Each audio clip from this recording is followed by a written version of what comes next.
गांव में कई दिनों से कुछ अजीब सा हो रहा था। गांव में रोज किसी न किसी गांव वाले की लाश मिल रही थी। गांव वाले इस बात से बहुत दुखी थे। लगता है भैया अब की गांव को छोड़ना पड़ेगा। कौनों की बुरी नजर लग गई है। रोज कोई ना कोई मरे ही जा रहा है। क्या बात करते हो? भला अपने गांव में और अपने घर में भी कौनो डरत है? अरे कुछ नहीं होगा। फिर जब गांव हमारा है तो रास्ता भी हम ही लोगों को निकालना पड़ेगा ना। तभी वहाँ न जाने कहां से एक साधु बाबा आ जाते हैं। क्यों दुखी हो बच्चा, क्या हुआ? फिर गांव वाले मिलकर साधु बाबा को गांव में हो रही घटनाओं के बारे में बताते हैं, जिसे सुनकर साधु बाबा आंखें बंद कर लेते हैं और बोलते हैं, तुम्हारी समस्याओं की जड़ ये दुष्ट है। रुको, मैं अभी पकड़ता हूँ इसे। लेकिन सब गांव वाले मुझसे थोड़ा दूर हट जाएं। साधु बाबा के ऐसा कहते ही गांव वाले दूर हट जाते हैं और साधु बाबा जमीन पर बैठकर मंत्र पढ़ने लगते हैं। चारों तरफ धुआं ही धुआं फैल जाता है और जब धुआं वहां से हटता है तब गांव वालों के सामने एक बहुत ही भयानक चुड़ैल बंधी हुई वहां खड़ी होती है। ये दुष्ट चुड़ैल तुम लोगों की परेशानियों का कारण है। ये ही गांव वालों को मार रही थी। तो क्या करूं, मैं मर जाऊं? मैं कुछ खाऊं नहीं, मुझे भूख लगी थी इसलिए इन गांव वालों को खा जाती थी। मारो भाइयों, ऐसा छोड़ो मत, मारो। अरे मर गई रे, छोड़ दो दुष्टों, मत मारो मुझे। अयो, मैं तो कहता हूँ क्यों ना इस चुड़ैल को जला दे। अरे गांव वालों, क्या तुम्हारा दिमाग खराब हो गया है क्या? इसे जिंदा मत जलाओ, नहीं तो गांव खतरे में आ जाएगा। क्या बात कर रहे हो बाबा? भला इस चुड़ैल के मरने से गांव खतरे में आ जाएगा? बाबा, खतरा आएगा नहीं बल्कि चला जाएगा। ऐसा कहकर पुत्तन गांव वाले चुड़ैल को आग लगा देते हैं। तब तक चुड़ैल को भी होश आ गया होता है। दुष्टों, तुम लोगों ने मुझे जला दिया। लेकिन मैं मरूंगी नहीं, मैं फिर आऊंगी और तुम सब लोगों को कच्चा खा जाऊंगी, किसी को भी नहीं छोड़ूंगी। ऐसा कहकर चुड़ैल जल जाती है और वहाँ से गायब हो जाती है। ये तुम लोगों ने ठीक नहीं किया। तुम्हें इस चुड़ैल को ऐसे जलाना नहीं चाहिए था।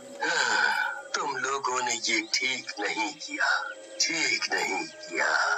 और ऐसा बोलते बोलते साधु वहाँ से चले जाते हैं। कुछ दिनों बाद गांव में बारिश का मौसम आ जाता है। तभी काले काले बादल आ जाते हैं और चारों तरफ अंधेरा सा छा जाता है। अरे अभी तो धूप थी, ये इतने बादल कहाँ से आ गए एकदम से? तभी एकदम से बहुत जोर से बिजली कड़कती है और आंधी आ जाती है। जोरों से बारिश होने लगती है। सारे गांव वाले डर जाते हैं। थोड़ी देर बाद जब सब शांत होता है तो वहाँ से कई बच्चे गायब होते हैं।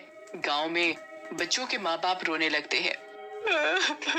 अरे कहाँ गया रे हमरा लाल, हमरा कल्लू कहाँ गायब हो गया? अरे कोई तो ढूंढो। अरे भैया, हमारा पंकु भी गायब हो गया है रे। अरे गांव वालों, कहाँ गया? अरे कोई तो बचाओ। अरे भाइयों, घबराओ मत, बारिश में डर के मारे यहीं कहीं छिप गए होंगे, आ जाएंगे। चिंता मत करो, अभी हम सब लोग मिलकर उन्हें ढूंढ लेंगे। हाँ। फिर गांव वाले बच्चों को ढूंढने निकल पड़ते हैं, लेकिन बच्चे उन्हें कहीं नहीं मिलते। थक हार कर सारे गांव वाले अपने अपने घर चले जाते हैं। कुछ दिनों बाद एक दिन पुत्तन और छगन अपने घर के बाहर बैठे बातें कर रहे होते हैं। पुत्तन भैया, ये बच्चे ना जाने कहाँ गए। अरे अगर मर भी गए हैं तो उनकी लाश तो मिले, कुछ समझ नहीं आ रहा। वही तो भैया, लेकिन क्या कर सकते हैं, कुछ पता तो चले। तभी चंदू नाम का गांव वाला भागते हुए वहाँ से निकलता है। वो चिल्ला रहा होता है, बचाओ बचाओ, भूतिया बादल, अरे भूतिया बादल, बचाओ बचाओ। पुत्तन और छगन चंदू को रोकते हैं और पूछते हैं, अरे चंदू भैया, घबराओ मत और बोलो क्या हुआ? भैया, मैंने अभी एक बादलों वाला भूत देखा, वो मेरे दोस्त हरिया को खा गया। क्या बकवास कर रहे हो चंदू? जरा सही से बताओ क्या हुआ। मैं बकवास नहीं कर रहा हूँ भैया। आज मैं और हरिया खेत में काम कर रहे थे, तभी हमारे चारों तरफ काले बादल ने गहरा घना घेरा बना लिया और जोर जोर से बारिश होने लगी। इससे पहले हम कुछ समझ पाते, उन बादलों में एक शैतान का डरावना चेहरा बनने लगा। भैया मैं तो किसी तरह बच गया, लेकिन वो हरिया को निकल गया। लगता है तुमने भांग खा ली है। चंदू जाओ जाओ जाओ, सो जाओ। मेरी बात का विश्वास करो भैया, मैं सही कह रहा हूँ। लेकिन छगन और पुत्तन उसकी बात को अनसुना कर देते हैं। एक दिन छगन अपनी पत्नी रूपा के साथ खेतों में काम कर रहा होता है। आज तो बहुत गर्मी है, ऐसा लगता है सूर्य देवता आज ही सारी गर्मी यहीं उड़ेल देंगे। हाँ रूपा, आज तो सचमुच बहुत गर्मी है। बारिश के दिनों में भी इतनी गर्मी, पता नहीं क्या होगा। चलो पेड़ के नीचे कुछ देर बैठ के आराम कर लेते हैं। फिर रूपा और छगन पेड़ के नीचे बैठ जाते हैं, लेकिन तभी वहाँ काले काले बादल आने लगते हैं और चारों तरफ गहरा अंधेरा छाने लगता है। अरे ये क्या हुआ? अभी तो इतनी धूप थी, एकदम से बारिश का मौसम कैसे हो गया? छगन दूर देखता है, उसे वहाँ धूप दिखाई पड़ती है। उसी समय उसे चंदू की बात याद आ जाती है। वो रूपा से बोलता है, रूपा वो देखो, थोड़ी दूर पर कितनी धूप है। तुम चुपचाप यहाँ से चलो, मुझे कुछ गड़बड़ लगती है। वो दोनों वहाँ से जाने लगते हैं, लेकिन वो काला बादल उन दोनों को घेर लेता है और उसमें एक भयानक चुड़ैल का चेहरा बनने लगता है। छगन उस चुड़ैल के चेहरे को पहचान जाता है और बोलता है, भागो! रूपा ये तो वही चुड़ैल है जिसे गांव वालों ने मार डाला था। भागो नहीं तो ये हम दोनों को मार डालेगी। लेकिन वो बादल रूपा को ढक लेता है। रूपा डर के मारे चिल्लाती है, बचाओ छगन मुझे, ये बादल ने मुझे पकड़ लिया, मुझे बचाओ। लेकिन छगन कुछ करता इससे पहले वो बादल रूपा को लेकर वहाँ से गायब हो जाते हैं। उधर छगन का चिल्लाना सुनकर गांव वाले भी आ जाते हैं। तभी एक गांव वाला बोलता है, क्या हुआ छगन भैया, क्यों चिल्ला रहे थे? क्या हुआ? भैया पुत्तन, वो चुड़ैल ले गई मेरी रूपा को। मैंने आज इस बादल को देख लिया, वो कोई और नहीं, चुड़ैल ही है जिसे हम लोगों ने मारा था। चंदू सही कह रहा था भैया, चंदू सही कह रहा था।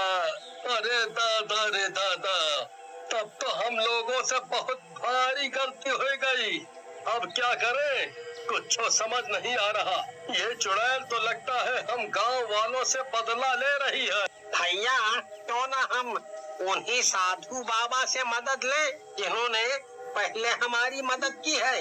मैंने कुछ दिनों पहले पड़ोस के गांव में उन्हें देखा था। फिर गांव वाले मिलकर साधु बाबा के पास जाते हैं।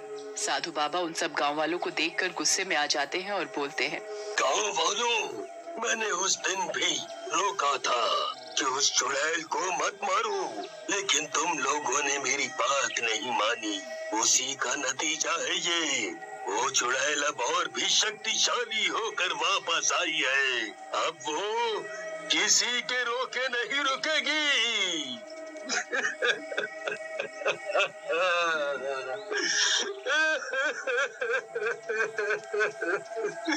बाबा, अब लोगों से गलती हो गई, लेकिन अब क्या करें हम? हमारी इस गलती से तो बच्चे और औरतें भी मरे जा रहे हैं। बचा लो बाबा, किसी तरह से हमें बचा लो। गांव वालों का रोना देखकर बाबा कुछ सोच में पड़ जाते हैं और बोलते हैं, तुम सब लोग जाओ, हम कुछ करेंगे। फिर गांव वाले वहां से चले जाते हैं। उसी रात गांव में फिर से भयानक तूफान आता है।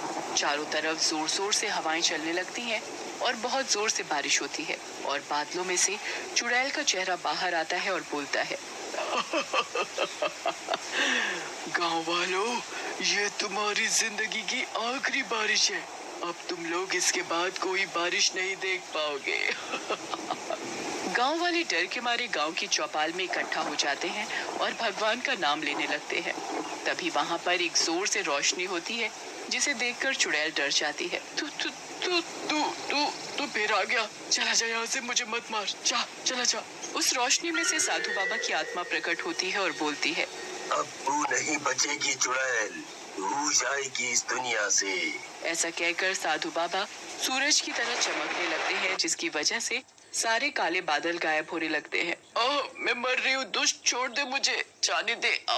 थोड़ी देर में सारे बादल छट जाते हैं और साधु बाबा भी वहाँ से गायब हो जाते हैं।